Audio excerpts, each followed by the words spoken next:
మీ business ఏదైనా మీ ఊర్లో promotion చేయాలంటే అది సుమన్ టీవీతోనే సాధ్యం. ఇప్పుడే సంప్రదించండి. మీడియా మిత్రులందరికీ నమస్కారం.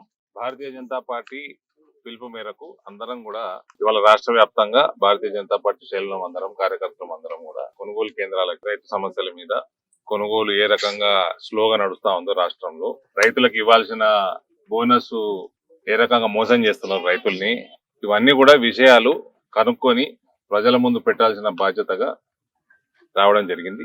ఇక్కడ నిజామాబాద్ లో 10 రోజుల క్రితమే మనం ప్రొక్యూర్మెంట్ సెంటర్ లో 2 వారాల క్రితమే తిరిగి ఒక 10 డేస్ బ్యాక్ కూడా మీ అందరితోటి నేను సమావేశమై ఇదే సమస్య మీద మాట్లాడి ఇక్కడ ఉన్న యంత్రాంగం మీద ప్రెషర్ బిల్డప్ చేసిన విషయమే మీకు అందరికి తెలుసు. కొనుగోలు స్పీడప్ చేయాలి, బోనస్లు ఇవ్వాలి, మబ్బులు పడుతున్నాయి అప్పుడప్పుడు, రైతులకు ఇబ్బంది పెట్టొద్దు, అసలు కోతలు స్టార్ట్ కాకంటే ముందే కొనుగోలు కేంద్రాలు రెడీ అయి ఉండాలి.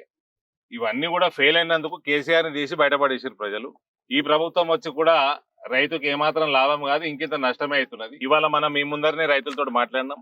సంచికి కిలోన్నర తరుగు తీస్తున్నాడు, అంటే దాదాపు 4%. మళ్ళా రైస్ మిల్లుకు పోయినాక పరిస్థితి ఏందో తెలియదు, వాళ్ళు ఏం తీస్తారో తెలియదు. కాబట్టి అదే ప్రక్రియ కొనసాగుతున్నది ఈ ప్రభుత్వంలో కూడా, టీఆర్ఎస్ ప్రక్రియనే కొనసాగుతున్నది. రైతులకి ఏ గతి అయితే ఉండేనో అదే గతి ఇంకా కొనసాగుతున్నది. చాలా దురదృష్టకరం. దొడ్డు వాటిలన్నీ ప్రైవేట్ గా అమ్మేసుకున్నారు. చాలా మటుకు సన్నాలకు 500 రూపాయలు బోనస్ ఇస్తారన్న ఆశతోటి రైతులందరూ బిక్కుమని మబ్బులు పట్టినా, ఎప్పుడైనా టెన్షన్ వచ్చినా, వర్షం పడుతుందేమో అని అవన్నీ కూడా రిస్క్ తీసుకుంటూ ఆపుకున్నారు. ఇలాంటి వరకు బోనస్ ముచ్చట్లేదు. బోనస్ ఇమీడియట్ గా రిలీజ్ చేయాల్సిందిగా మేము డిమాండ్ చేస్తా ఉన్నాము. కొనుగోలు తొందరగా చేసి క్లోజ్ చేయాల్సిందిగా, ప్రక్రియ పూర్తి చేయాల్సిందిగా మేము డిమాండ్ చేస్తా ఉన్నాము.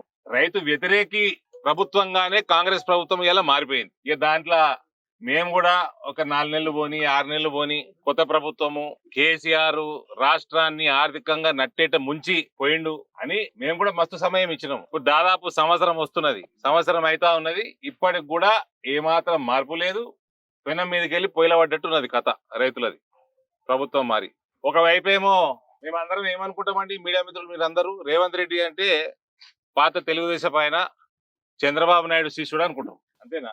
చంద్రబాబు నాయుడు గారు నిన్న అతిపెద్ద డీల్ ఒకటే సంస్థతో 500 కంప్రెస్డ్ బయోగ్యాస్ ప్లాంట్స్ డీలు ఉట్టి రిలయన్స్ సంస్థతోటి సంతకం పెట్టిండు. 65,000 కోట్ల ఇన్వెస్ట్మెంట్ అది ఒక రిలయన్స్ సంస్థ. వేస్ట్ ల్యాండ్స్ ఏదైతే వేస్ట్ భూములు ఉంటాయో ఆ భూములలో పెడతారు. క్లీన్ ఎనర్జీ కోసము తోటి 2.5 లక్షల ఉద్యోగాలు వస్తాయి, రైతులకి బెనిఫిట్ అవుతుంది. అయితే బయోగ్యాస్ ప్లాంట్స్ లో ఇదంతా అగ్రికల్చర్ రెసిడ్యూ, ఫుడ్ వేస్ట్, ఇవన్నీ కూడా దీని ద్వారా ఎనర్జీ ప్రొడ్యూస్ అవుతుంది, రైతులకి అదనపు ఇన్కమ్ అవుతుంది. దాదాపు రైతులు సంపాదించే దానికంటే 30,000 రూపాయలు అదనంగా రైతులకి మేలు జరుగుతుంది. రిలయన్స్ సంస్థ గుజరాత్ బయట అతిపెద్ద ఇన్వెస్ట్మెంట్ ఇది బయోగ్యాస్ ఫీల్డ్ లో, రిన్యూవబుల్ ఎనర్జీలో, క్లీన్ ఎనర్జీలో. సో ఈ రకంగా రైతు వ్యతిరేక ప్రభుత్వంగానే మిగిలిపోతున్నది ఇది కాంగ్రెస్ ప్రభుత్వము. దీన్ని ఎట్టి పరిస్థితుల్లో మేము ఎదుర్కొంటాము, రైతుల పక్షాన నిలబడతాము. రానున్న కాలంలో ఈ పంట అయితే 500 రూపాయల ముచ్చట లేదు, ఇంకా కొనుగోలు కూడా బాగా లేట్ అయింది. రానున్న కాలంలో కోతలు కాకంటే ముందే భారతీయ జనతా పార్టీ శ్రేణులందరూ కూడా రోడ్డు మీద ఉండి మీడియాతో, ప్రభుత్వంతో కొట్లాడుకుంటూ ప్రజల ఇబ్బందులు, రైతుల ఇబ్బందులు ఇవన్నీ కూడా మీడియా ముందర పెట్టి ప్రభుత్వం మీద ప్రెజర్ చేసే బాధ్యత భారతీయ జనతా పార్టీ తీసుకుంటుంది.